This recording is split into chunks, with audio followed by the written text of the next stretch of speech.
Yo, Straight Facts Home. We back with another review. You already know what time it is, man. It's your boy Kate. You already know who I am, dog. Hey, keep going. Who is this guy? We're reviewing the game Streets of Compton. Just released like about almost a week ago. When I was first looking at it, I was like, damn, this nigga dropped another album, all this music in such a short span of time. But I don't know if you saw that it was a soundtrack actually. Yeah, for the documentary. So yeah, I definitely I didn't see the documentary. I feel like if I watched it, it would like make the music a lot better. But like, yeah, so I'm definitely gonna check that out. I think it's on, was it A&E? A&E. Yeah, I'm definitely gonna check that out. You know, A&E be having all the top documentaries. Yeah, so that kind of like changed my perspective of it a little bit because like it's not really designed, but it was like it's just a soundtrack. Like so like regardless with the first track. The track is called Support Compton. It was a solid way to start off the album, but Games had better intros. But this wasn't even really Game rapping. This was some other niggas rapping. Yeah, because it's like a soundtrack's not really supposed to be like just you. It's like you're supposed to like create something. And for real, it had a lot of him surprisingly, but at the end of the day, it's just like a theme song almost, really. So it's like. But yo, real talk, dog. Before we even get in the album, like real review, shout out to these West Coast dudes, bro. They putting their people on. Who is J3? Who is Peso? Who is AD and AV? Yeah, bro. Who is Makai? Yo, who are all these people, dog? Shout out to YG. Shout out to Game, dog. They're not out here chasing big names. They putting their people on at least for this one. Game puts people on, and YG did the same thing with Still Brazy, and I like that, bro. Put your people on, man. When I was listening to this, I realized how like I'm low key a big Game fan. Like I was looking back at his other projects, I'm like, yo, I like almost like everything this dude makes, other than Red. He's like, I forgot who told me this or made this point, but it was like when him and 50 both came in the game with both street dudes, but like 50 made the transition over to like mainstream and like more like Suit and Tie. And but like Game stayed like who he was, straight, still a straight dude, still beating dudes up for no reason, like 6'5" with it, and like you could definitely hear that in the music. And Roped Off is he goes straight into it with the aggressive flow, just nasty, wicked, like West Coast and just staying true to himself. And he had some lines on Roped Off where he was like, "Red dot on your head." Oh my god! Like, he said red dot. He said red dot on your head. Better work at 7-Eleven or you dead. Oh my gosh, that's a bar. I had to read. I'm like, wait, what? And then he said some wild shit where he was like, how many niggas you know done died eating number 5s? And I was thinking like that shit is kind of funny because if you watch Mental Society, a nigga got his when Kane took the nigga car, he jacked his car, and he was like, and I want a double 2 with that. If you watch that, you know what I'm talking about. Yeah, that shit was dope. And the instrumental was dope because I love when people stick to their regional sound, kinda. Because that was like a West Coast sound, and I banged with that. Instrumentals was tough on there. The next joint was Hit the News. Yeah, I like this one a lot. It's just very reflective and like. Speak up, nigga. I'm sorry, Armel. I mean, that joint was tough. And then he was saying, he definitely said some real joint. He definitely said some real shit on there when he was like, he said, fuck peace. He said, fuck peace, my nigga, because every time we try that, we get smoked. Yeah. We get smoked by police, my nigga.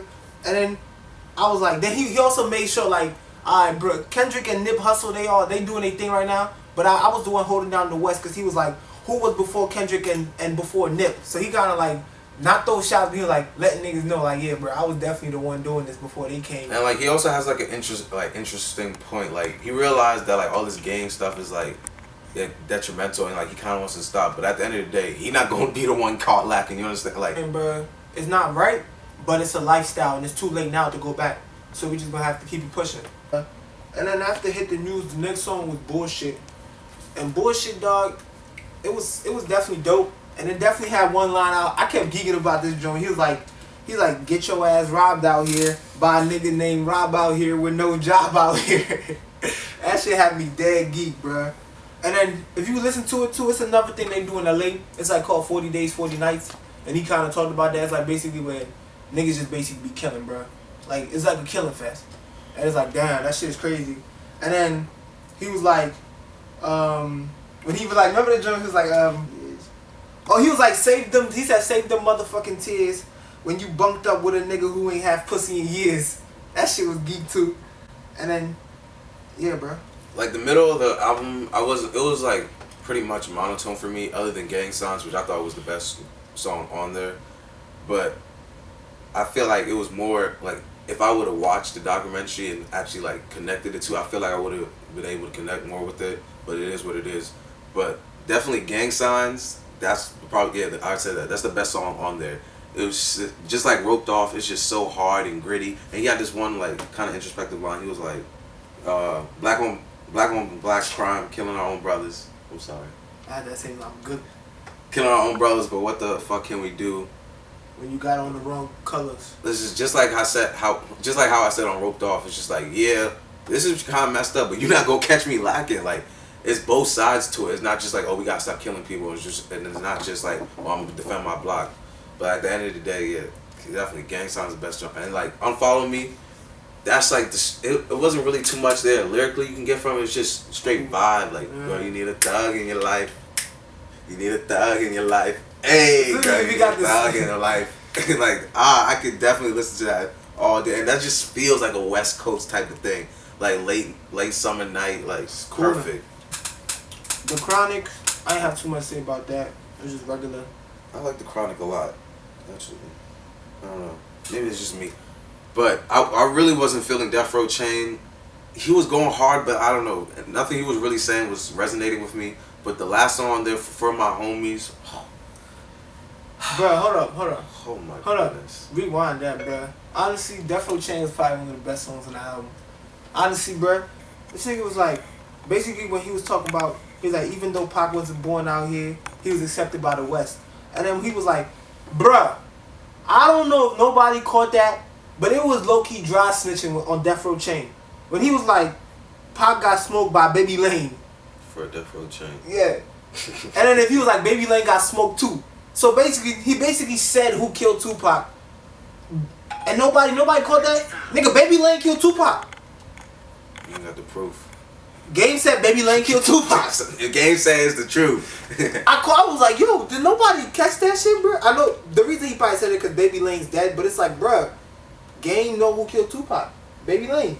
Tupac's still alive the whole time. So what are we talking about? Wild nigga shit, man.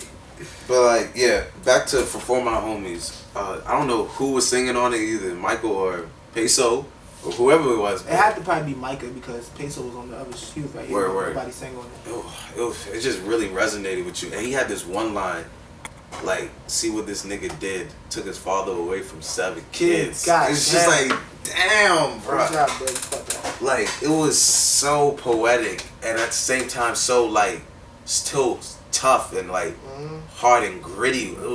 I loved it. Like, I definitely have to see the documentary, see where this flows. Because, like, man, when you turn this on, like, I was listening to this, like, driving home one night. It was just real dark. And it's just like, damn, bro.